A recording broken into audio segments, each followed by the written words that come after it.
Well, good evening, YouTube, and welcome to another episode of the Albino Rhino Beer Review. Today you have the Rhino, and we're looking at a beer.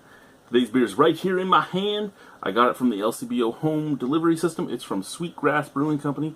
First beer I've ever had from Sweetgrass. This is their Golden Ale at 4.9% alcohol and 22 IBU.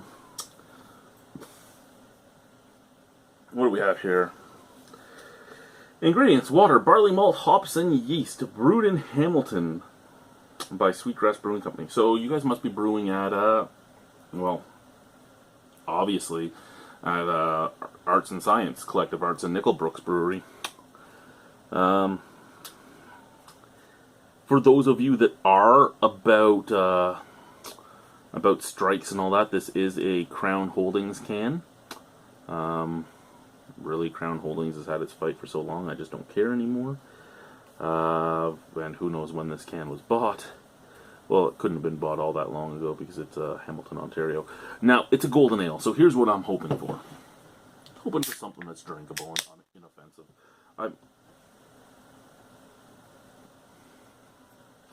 Okay. Now, I'm not usually all that blown away by golden ales. That's perfectly fine. I mean, every style has its people that love it and people that don't love it. I like trying everything that I can, so I'm intrigued to try this. But like I said, a golden ale, not really something I chase after. Not really something that I pine after, not really something that I care all that much about, but every once in a while I find one that I enjoy. So I'm hoping to find one I enjoy here. It is in the JR 5.5 glass, because that's one of the ones I have over here. So, it's a golden ale. It's golden color. Like cartoon gold color, but I guess that's more like a brass. Yeah, more like a brass, like the plastic brass pieces, you know? Like when you buy cheap furniture at, say, Walmart or Zellers, when Zellers was open and stuff, and they had the like, brass pieces, and it looked brass until you bought it, and then it was actually plastic with a brass coating. That kind of color. Beautiful white head, small little bubbles. It is fading fairly quickly, so there should be. Yeah, there's a little snap, crackle, pop in there. Nice looking beer, though. Scent.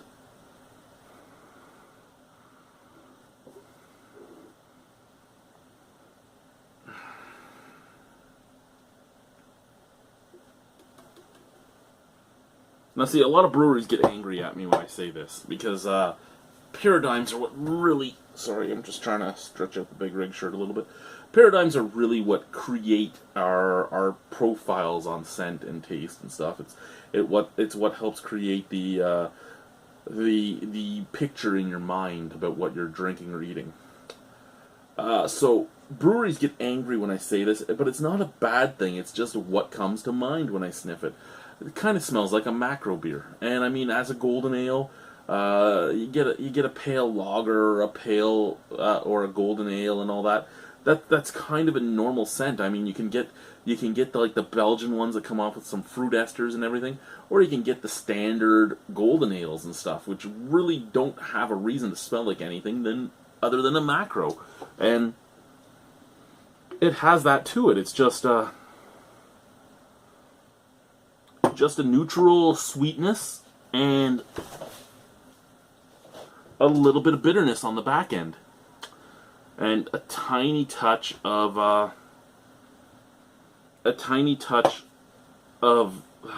what's the best way to put that?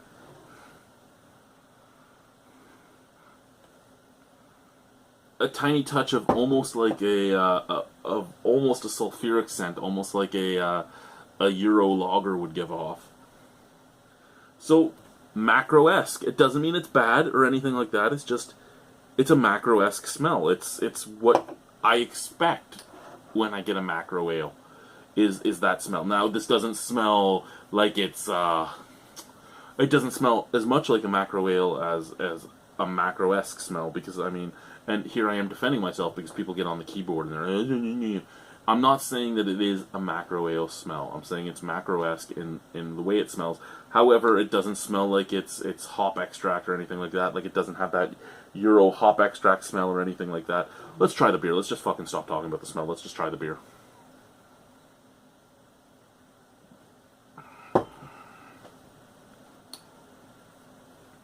What was the price of this beer?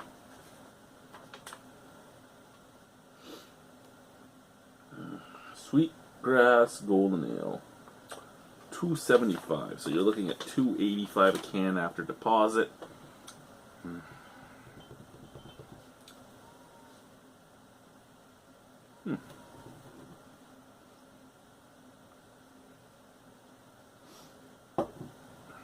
Okay. Forefront, neutral sweetness. Background, kind of neutral hoppiness too. I mean, it's I don't know, maybe Warrior or something. It doesn't say. I'm not even really trying to guess. It's just hoppy. It's not like, oh, it tastes like pine, or it tastes like earth, or it tastes like fruit. It's just hoppy, almost resiny without the resininess, if you know what I mean. Just bitter on the back end. So neutral graininess up at the forefront, little sweetness. Neutral hoppiness on the back end, just a little bit of bitterness. Then, emanating back up in the finish is a vanilla and butterscotch flavor. Not butter like diacetyl. We're not getting movie theater butter. We're getting like Werther's Original. Vanilla and Werther's Original coming back up. So there's that neutral sweetness up at the forefront that's like, hi, I'm sweet. There's that bitter that's like, hey man, I'm bitter. And then here comes the two friends, the vanilla and butterscotch. Hey, we're here to make you all dance! And it just mingles it all together really well.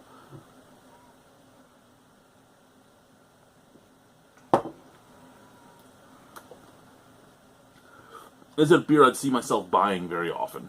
You know what? For a contract brewer, that's not a bad price for a contract beer. Most contract beers come closer to $3 before the deposit's put on it.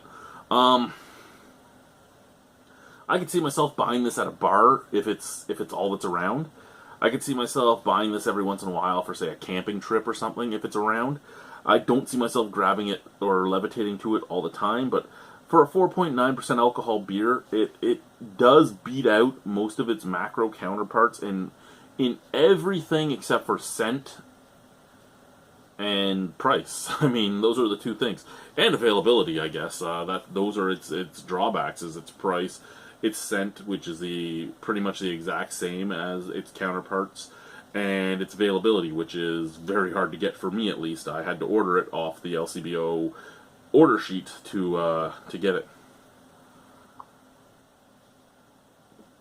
Other than that, though, the taste is fine. And a reminder to anybody that's new to the channel, I don't drink my beers cold. I drink my beers basement temperature.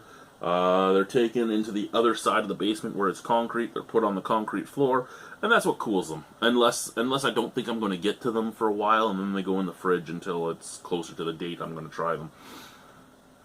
So this is warm, or warm-ish, and there's no faults in it, but you also can imagine what it would be cold. I think if it was cold, I wouldn't really pick up on the vanilla and the butterscotch. I think if this was cold, this would basically just be a little bit of neutral graininess and a little bit of hoppiness on the back end. So this being as warm as it is actually makes it better for me. Not everybody can drink their beer at this temperature, and if you can't, that's fine. Not everybody can drink their beer in a glass. Some people like it in a can. If that's your thing, do it, whatever. I know people are going to say, that's the wrong way to drink it. Drink the beer however you want to drink it. Yes, there's things you can do to make the beer theoretically or scientifically have better taste and all that, but beauty's in the eye of the beholder. Not everybody's going to think the same way, and that's perfectly fine. Whatever. Out of 10, a 7.5. I enjoy the beer. It's nothing special, at least nothing special for what I like, but it's a beer. It's a good drinking beer. Thank you, guys. Bye.